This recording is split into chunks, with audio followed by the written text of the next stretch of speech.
යමෙක් බුදුන් සරණ ගියා නම් භාග්‍යතුන් වහන්සේගේ සරණ ලැබෙනවත් එක්කම දහම් සඟුන් නිකම්ම සරණ යනවා. එන බුදුන් සරණ ගියා නම් ඉතුරු කාරණා දෙක නිකම්ම සරණ යනවා. එතකොට ඇයි බුදුන් සරණ යන්න එච්චර අමාරු? බුදුරජාණන් වහන්සේ ගැන සැක උපදිනවා. කෙනෙක් සෝවාන් වෙන්න නම් නැති කළ යුතු සංයෝජන කීයක් ගැන අපි කතා කරනවද? සංයෝජන 3යි. ඒකේ මුලින්ම තියෙනවා සක්කාය දිට්ඨිය,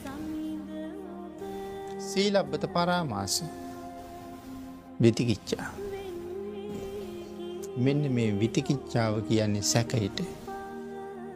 මොනවා පිළිබඳව සැකයේද? කෙටියෙන් මේ කාරණාව සඳහන් කරලා තියෙන්නේ බුද්ධාදී 8 තැන පිළිබඳව සැකය කියලා. බුද්ධාදී 8 තැන කියලා කියහම භාග්‍යතුන් වහන්සේ ධර්ම රත්නයේ සංඝ රත්නයේ මුලින්ම තියෙනවා. තවත් කාරණා 5ක් තියෙනවා. ඒතර භාග්‍යතුන් වහන්සේ ගැන තාමත් කෙනෙකුට යම් සැකයක් තියෙනවා නම්, එහෙම නැත්නම් භාග්‍යතුන් වහන්සේගේ දේශනාව පිළිබඳව සැකයක් තියෙනවා කියන්නේත් භාග්‍යතුන් වහන්සේ ගැන සැකයි කියන එකමයි. ආර්ය මහා සංඝයා සැක කරනවා නම් ඒත් භාග්‍යතුන් වහන්සේ පිළිබඳවත් ඒ සැකේ පැතිරිලා යනවා. එහෙමනම් භාග්‍යතුන් වහන්සේව අබමල් රේණුවකින්වත් සැක නොකර පිළිගන්න අපිට පුළුවන්ද කියන ප්‍රශ්නේ ඉස්සෙල්ලා අහලා බලන්න ඕනේ.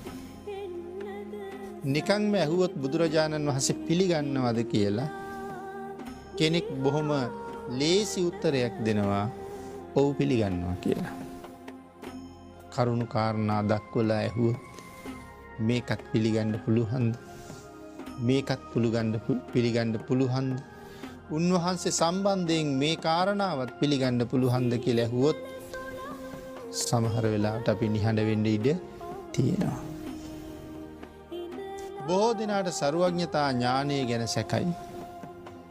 වර්තමානයේ නම් අන්තර්ජාලයේ ඕන තරම් සර්වඥතා ඥානය පිළිබඳව සැකමතු කරලා විවේචන පහළ කරනවා. පහුගිය දවස්වලත් මම දැක්කා එහෙම කියලා තියෙනවා ඇතැම් අය. භාග්‍යතුන් වහන්සේ සමහර කරුණු දන්නේ නැහැ.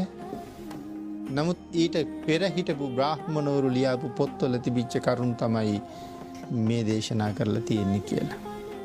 ඉතින් බොහොම බය නැතුව එහෙම කියනවා. කපිල නම් භික්ෂුව අවීචියට ගියේ මොකක් නිසාද? කාශ්‍යප භාග්‍යතුන් වහන්සේගේ කාලේ. හැමදාම පෝය කරන්න ගියහම පෝයගේ ඇතුලේ සාකච්ඡා කරන්නේ ප්‍රාතිමෝක්ෂයනේ. ඉතින් අද සාකච්ඡා කරන ප්‍රාතිමෝක්ෂයයි හෙට කතා කරන ප්‍රාතිමෝක්ෂයයි දෙකක් නෙමෙයිනේ. මේ ත්‍රිපිටකයේ හැමදාම එකක්නේ. තව පරම්පරා කෝටි ගාණක් ගියත් මේ ත්‍රිපිටකය වෙනස් වෙනවා නම් ඒක හරියන්නේ නැහැනේ. ඉතින් එහෙනම් මේ ධර්ම වෙනස් වෙන්නේ නැහැනේ. ඉතින් අද කතා කරන ප්‍රාතිමෝක්ෂකෙම තමයි හෙටත් කතා කරන්නේ. ඉතින් මේ කපිල භික්ෂුව හරි ශ්‍රද්ධාවන්තයි. පස්සේ දැනුමෙන් සන්නද්ධ වුණාට පස්සේ මානයක් තියෙනවා Taman ගොඩක් දන්නවා කියලා. ආන් ඒ නිසා හැමදාම ඕකමනි කියවන්නේ කියලා වගේ වචනයක් කියලා නැගිටලා යනවා පොයි. ආන් එහෙම ධර්මයට කරපු නින්දාවට තමයි අවීචී උපදින්නේ. පස්සේ කාලේ අවීචින් මිදිලා ගංගාවේ මාළුවෙක් බවට පත් වෙනවා. තන්නේ කරම රන් කඳක් වගේ.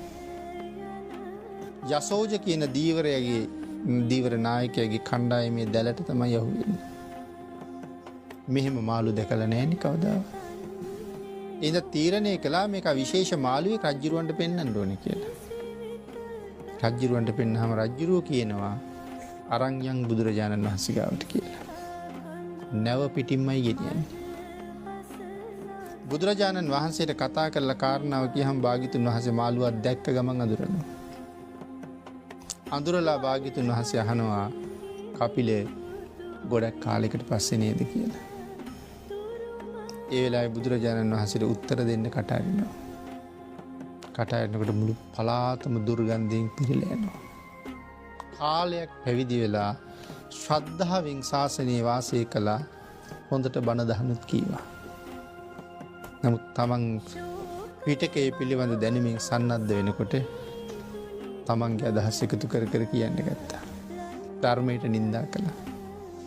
කාලයක් හොඳින් හිටපු නිසා තමයි ආයික සංවරයේ හොඳ හින්දා අච්චර ලස්සනට ඉපදිලා තියෙන්නේ. නමුත් මේ මුඛයෙන්ම තමයි ධර්මයට නින්දා කළේ පලාතම දුර්ගන්ධයි කටහරිනකොට. ඉතින් භාග්‍යතුන් වහන්සේ අහනවා කපිල ගොඩක් කාලයකට පස්සේ නේද? කොහේ ඉඳලා දාවේ කපිල කියලා අහනවා. ස්වාමීනි අවීචියේ ඉඳලා කියලා කියනවා. කපිල කොහෙද යන්නේ ආයි කියලා අහනවා. ආයෙත් යන්නේ අවීචියටමයි කියලා. ඒ අවීචියේ තියෙන දුක කොයිතරම්ද? නමුත් මොනවා කළත් යන්න තියෙන අවීචියට. නැව් බඳේම හිස ගහගෙන මැරිලා ආපහු අවීචිය උපදිනවා. දහමට විරුද්ධ වචනයක් කියාපු බව. ඉතින් මම කියන්නේ ඒකයි මේ කාලෙත් භාග්‍යතුන් වහන්සේගේ සර්වඥතා ඥානයට අභියෝග කරන්න ලෑස්ති වෙච්ච අවාසනාවන්තයෝ ඉන්නවා. එහෙනම් සර්වඥතා ඥානයේ වර්තමානයේ සමහරුන්ට පිළිගන්න බෑ. මහා පුරුෂ ලක්ෂණ පිළිගන්න බෑ. ශරීර වර්ණය පිළිගන්න බෑ. කාය ප්‍රමාණය පිළිගන්න බෑ. ශරීර ශක්තිය පිළිගන්න බෑ. මෙන්න මේ වගේ නොයෙක් දේවල් පිළිබඳව බුද්ධ රශ්මිය පිළිගන්නේ නැහැ. භාග්‍යතුන් වහන්සේට පුණ්‍යවන්තයෝ කරපු උපකාර පිළිගන්න ලෑස්ති නෑ. සිනහ වෙවි විවේචනයට බඳුන් කරන සමහර කරුණු. මං කියන්නේ එක වචනයක් කියලා අර විදිහට නම් එතනින් එහාට අපිට කතා කරන්න තේරෙන්නේ නැහැ. වෙනතනේ අපි මම එකයි කිය අපි භාග්‍යතුන් වහන්සේ පිළිගන්නවා කියලා කීවට කරුණු පෙන්නලා ඇහුවොත් මේකත් පිළිගන්න පුළුවන්ද කියලා. අන්න එතකොට අපිටම සැකයි එහෙම වෙන්න පුළුවන්ද කියලා. මම නිතර කියන කාරණාවක් ශරීර ශක්තිය මිනිස්සු කෝටි 10000ක ශක්තිය පියවි ශරීරයේ තියෙනවා කියලා කියහම කෙනෙකුට විශ්වාස කරන්න පුළුවන්ද? සැක උපදවනවා. එහෙම වෙන්න පුළුවන්ද කියලා. ඒ සැකය දුරු කරගන්න මූලාශ්‍රයක තොරතුරු හොයාගෙන ඉන්න ඕනේ. එහෙම ශක්තියක් ලැබෙන්න පුළුවන්ද කියලා. ඒ මූලාශ්‍රෝසේ හොයනකොට තේරෙනවා මේ කියලා තියෙන විදිහට මේ ශක්තිය කවදාවත් සැක නැහැ කියලා. ධර්මයෙන්ම හොයන්න ඕනේ. සැක ඇති වෙනකොට ධර්මයෙන්ම හොයලා තමන් නිවැරදි කරන්න ඕනේ. තමන්ගේ මත ඉඳලා මේක නම් පිළිගන්නේ නෑ කියලා තවත් පිරිස් වලට කියන්න යනවට වඩා තමන් එක හොයන්න ඕනේ.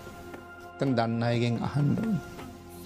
අන්න එහෙම භාග්‍යතුන් වහන්සේ සම්බන්ධව කිසිමම කාරණාවක් පිළිබඳව අල්ප මාත්‍ර සැකයක් මා තුළ උපදවන්නේ නැහැ. ඒ සම්මා සම්බුදුරජාණන් වහන්සේ හැබැවින්ම සම්මා සම්බුද්ධයි. ඒ මහා පුරුෂ රතනය මම සරණ යනවා කියලා එක සිතින් තීරණය කරපු දවසක විතරයි බුදුන් සරණ ගියපු කෙනෙක් බවට පත් වෙන්න පුළුවන් වෙන්නේ. අන්න එදාට තමයි මටත් බෞද්ධයෙක් බවට පත් වෙන්න වෙන්නේ. වෙනතනි ඒ බෞද්ධකම ලැබීම මත් සතර අපායෙන් මිදෙන්න හේතුවක්.